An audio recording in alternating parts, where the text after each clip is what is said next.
very good morning to all our viewers outside there. Welcome to another edition of Acfim Talks. My name is Abel Esero and I'm going to be hosting this show today. We are going to be discussing about the parish development model, a review of the implementation and challenges.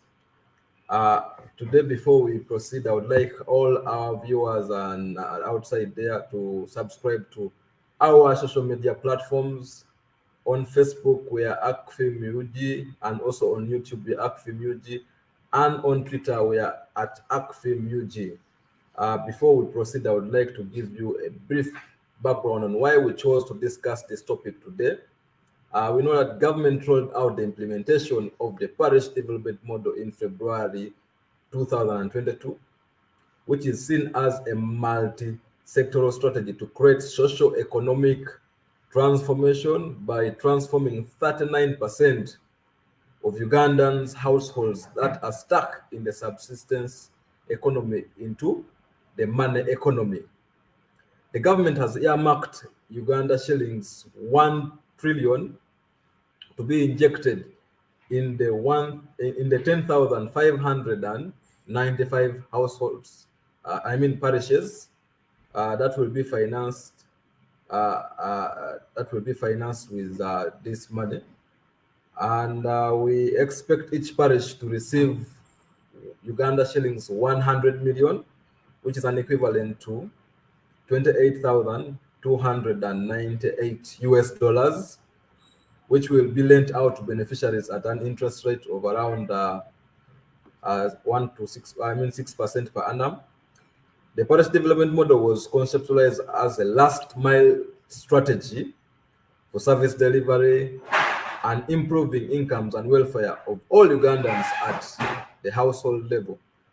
So far, there are concerns arising from the implementation of the model, and many Ugandans think if these concerns are not addressed earlier, the model is likely not to achieve its goal.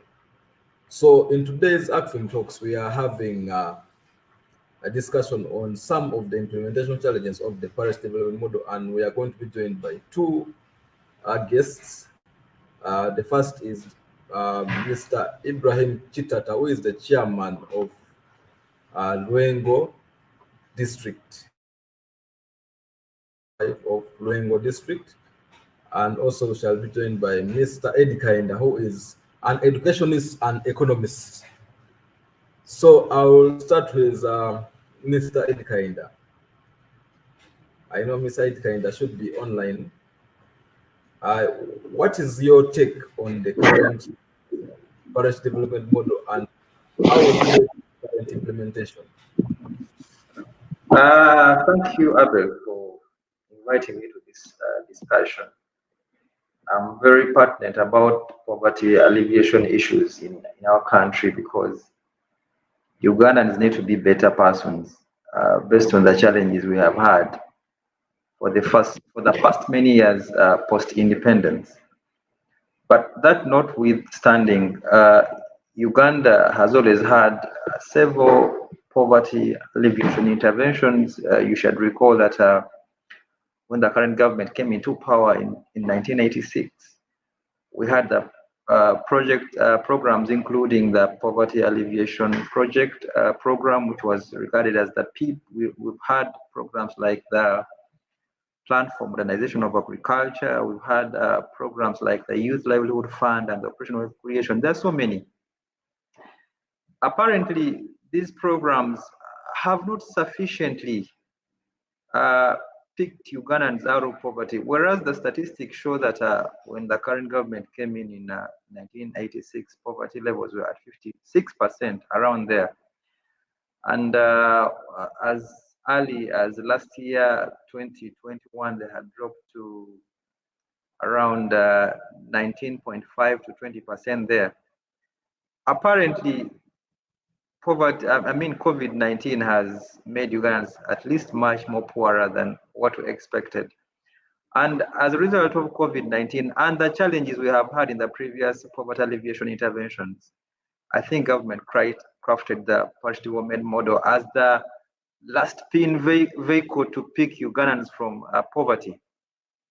And true to your word, we are targeting about 39% of the Ugandans that are outside the money economy.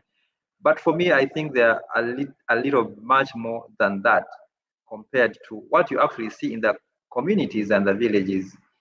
The parish development model for purposes of knowledge was based on about 7 pillars, but for purposes of this discussion, I'll focus on about 3. The production, the marketing, and the storage for agricultural products, because it's majorly centered on agriculture, but also the infrastructure and social services and the financial inclusion programs. If you look at what is happening today, you could have a feeling that the design of the program wasn't all that thought out when they were trying to implement the project. But because you already see structural challenges in terms of design, in terms of mobilization, in terms of how money is being disbursed, in terms of the roles and responsibilities of the different stakeholders in the implementation programs, and in terms of recruitment of parish development committees and chiefs that have not been trained and whose capacity has not been enhanced to fit into the program, in terms of targeting of the communities that are going to receive those monies. They were supposed to be in groups that are based on enterprises. They did not think about the right enterprises. They did not think about the right people. You should have seen the LC5 chairperson of Shenyi, for example, mentioning that the parish development model is not his thing in his district, because for him, he doesn't have people that are poor, people that are below the 39% the program is targeting, yet the district is receiving money. And more as recently as this month, the groups, the economic formations that were formed, started receiving money. You should recall that in around June, July this year, government disbursed the first monies to the parishes up to a tune of 17 million shillings. But apparently, about 6.5 million shillings has been received by the groups. So you wonder what happened to the rest of the monies and many other challenges. It's a bunch of challenges. I was on this platform defending the model. Now I seem to be eating my words that the model is disappointing me already. But we shall get to the discussion and see what happens. Thank you, Abel. Thank you so much, Eddie, for that background and giving us your thoughts on what you think so far, how rating the parish development model. And you're already castigating why you defended it initially, and now you are again here trying to eat my own word. To eat your own words. But as we were discussing, I picked some of the things for me, but also there's evidence on ground that there's limitation in mobilization, provision of information, and also formation of these circle groups. There's a problem there within, because some circles were formed initially, but after after they received the money, the first money you've talked about, some of them disbanded, and again new ones are being created. So why are we having such problems at an early stage when we have not even received huge sums of money? You see, Abel, in development work, a program can only succeed to achieve its objectives if the target beneficiaries are actively involved in design, mobilization, and implementation. This is a community-based program.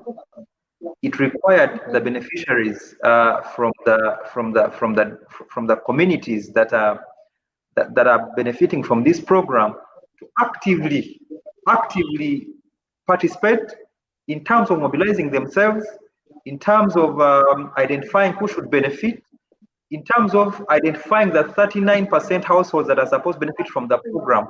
But apparently, I have learned that, or I've actually seen on ground that even persons that are relatively better in terms of economic outlook, in terms of economic production at household level, are the very first person to come in to benefit from this program.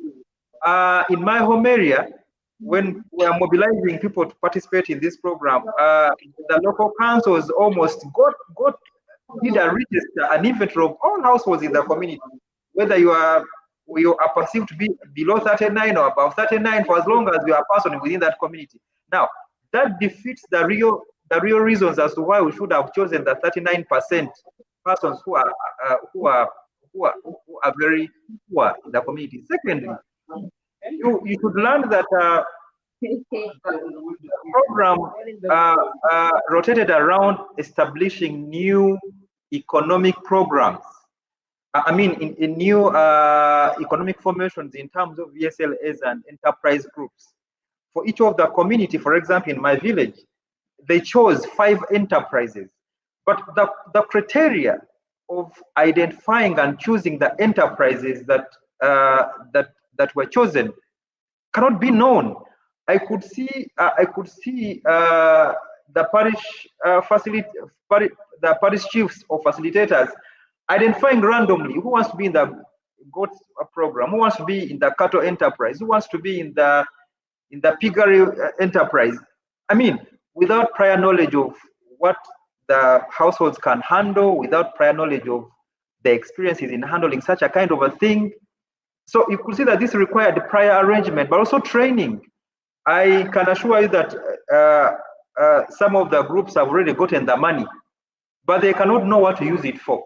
I have already told you that, for example, in a group which I'm in, we have received about 6.5 million shillings. Now the question is, we are about 20 persons in the group, and the question is, based on the enterprises that we chose, and I'm in the cattle enterprise, what should we use the 6.5 million shillings for? So you could see these structural challenges, and for me, we failed. The model failed to identify and bring us on board and probably support them in the structuring of the model to ensure that it achieves the right projections and the right objectives to pick people out of poverty. Thank you, Abel. Before I bring in Honorable Chitata, I want to ask you, Eddie, you are in that group as an advisor or as a beneficiary of your... As a beneficiary. So are you outside the economy? My chairman, please welcome to the show, and I'm happy that I'm discussing this in the context of the area where I am, and with my chairman, who I respect so much. And I'm happy to be discussing these issues. Probably we should have to make this program better with your interventions. Yes. Thank you.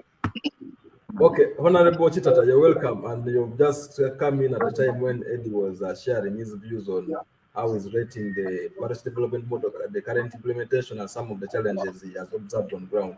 So you, as one of the persons who is sharing, who is like the head of the district, Bengo, and I know Eddie has been sharing that the money that has been received so far is not so much in terms of does not resonate with what the people expected, because they are receiving little amounts of money, or the government has dispatched little amounts of money, which cannot be able to help some of those groups.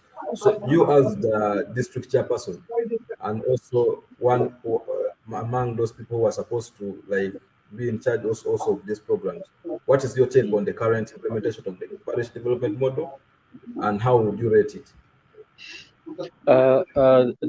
Thank you for hosting me on the show. I'm glad to be here to continue to be part of this intellectual discourse that is aimed at adding value to government programs in totality and the parish development model in particular. I'm Chitata Ibrahim, Chairman Royengo, District Local Government. I've had my brother making discussions. They are both factual and intellectual.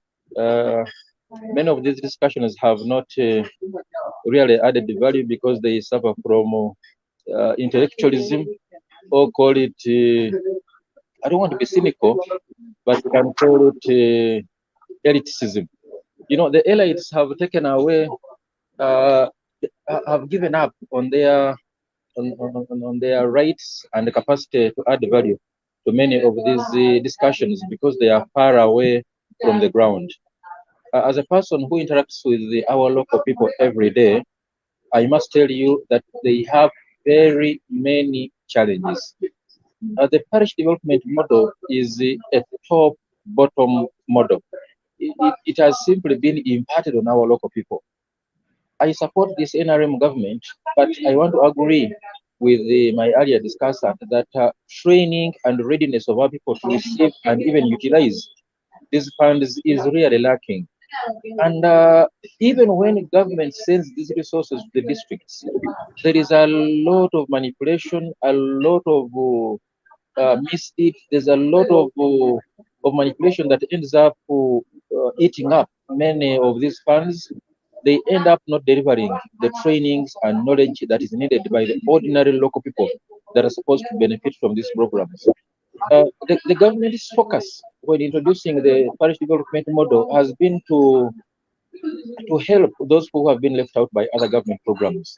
We are all fully aware that this is not the first program. We have had numerous programs, Entandikwa, Youth Life Program, PIA, very many OWC. But the government continues to wonder why majority of Ugandans are still out of the economic bracket. They are out of the economic bracket because everyone cannot be there. All people can never have money. I'm widely troubled, but I've not seen a country that has all people who are entrepreneurs, all people who are rich, and there can never be a one magic bullet to development and entrepreneurship. All these will simply add into the value that Ugandans have received over the years. But the biggest challenge that we have in the parish development model, one, is the absence of funds. We are really not talking about this, but it's the cardinal issue that is affecting even the start of the program. They said they would give every parish at first started 50 million. Then later, Parliament and the NRM caucus said, no, we want 100. Then later on, they said, okay, 100 from next financial year, but this year we are beginning with 17. The year ended, no parish received even one coin. Now, this year, when we are supposed to receive 100 million, we are only receiving 6 million. That is part of the 17 for last financial year. This own financial year, we are already in the third month of the financial year. So if in the third month of the financial year, no local government has received even 25% of what's supposed to cater for the parish development model as planned and as told to the people, we can all be 100% sure that the parishes will not receive the money they are supposed to receive this financial year. Our Parliament of Uganda has taken a deliberate choice to work hand in hand with the executive to fail programs that are supposed to go to the local grassroots. When they get needs at the center, Parliament openly connives with the executive to share the available resources. We all know Uganda is poor, Uganda is a third world country, Uganda has less resources, but we have competing needs. Competing needs at the center, competing with those at lower local governments, at parish level, if you choose to sample it as a unit of service delivery.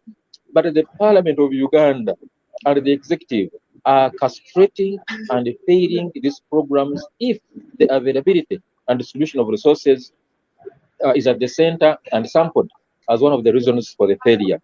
Systemically, the parish is not ready to take charge of these resources.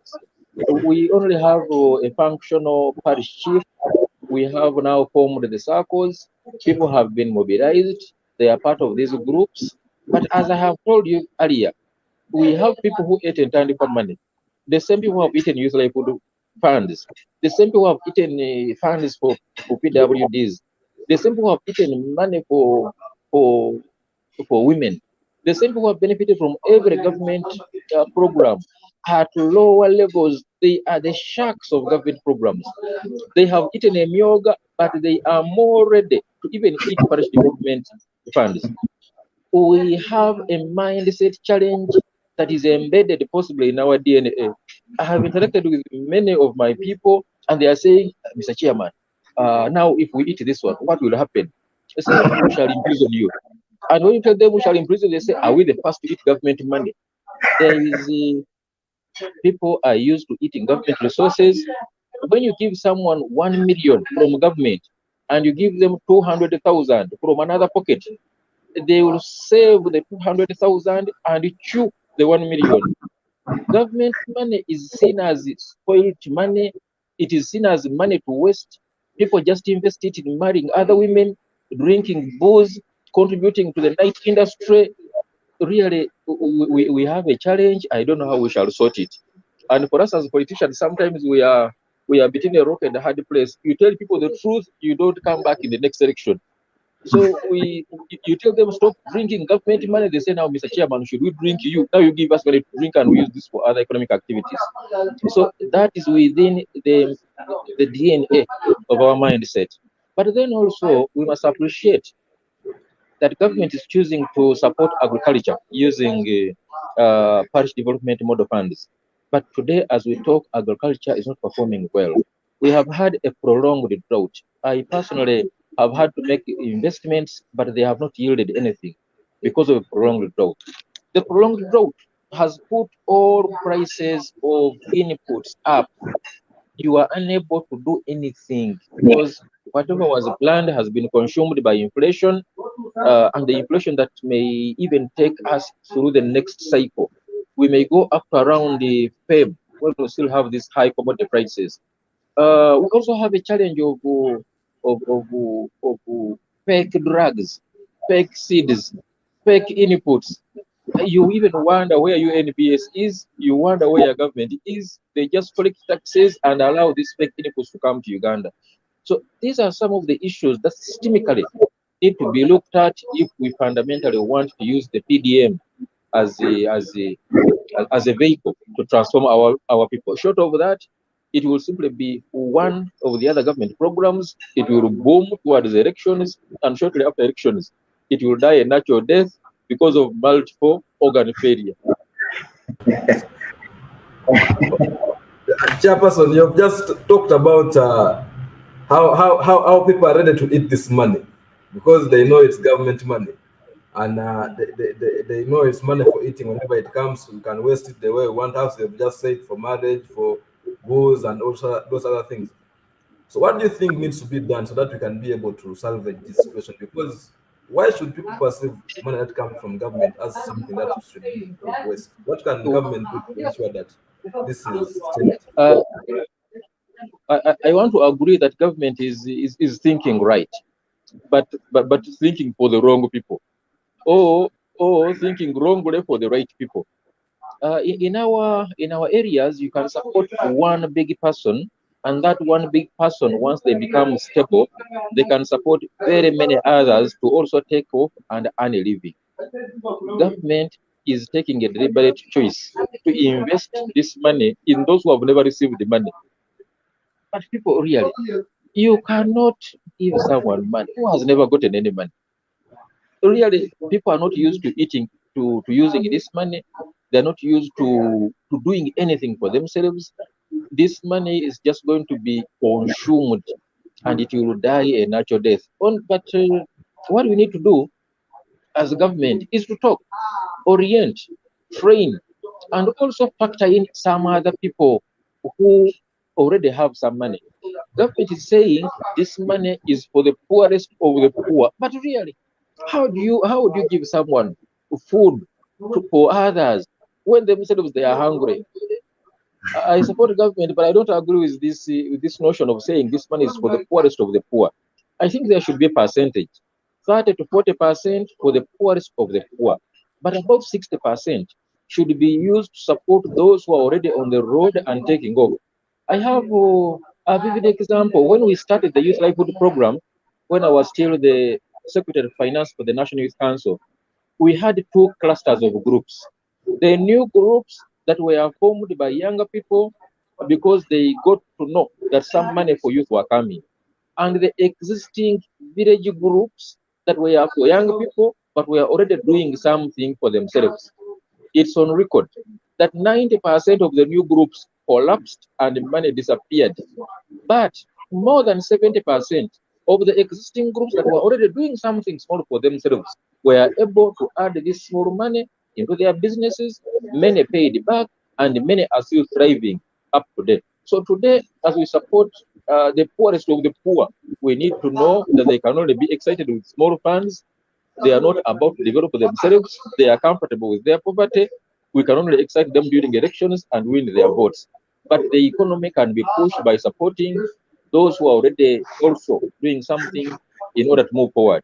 But fundamentally, there is more need to train, orient, and make people ready to receive and productively use the resources. Thank you so much, Chairman. We are going to go for a brief break, then we shall return and continue Thank with the you. discussion. Thank you.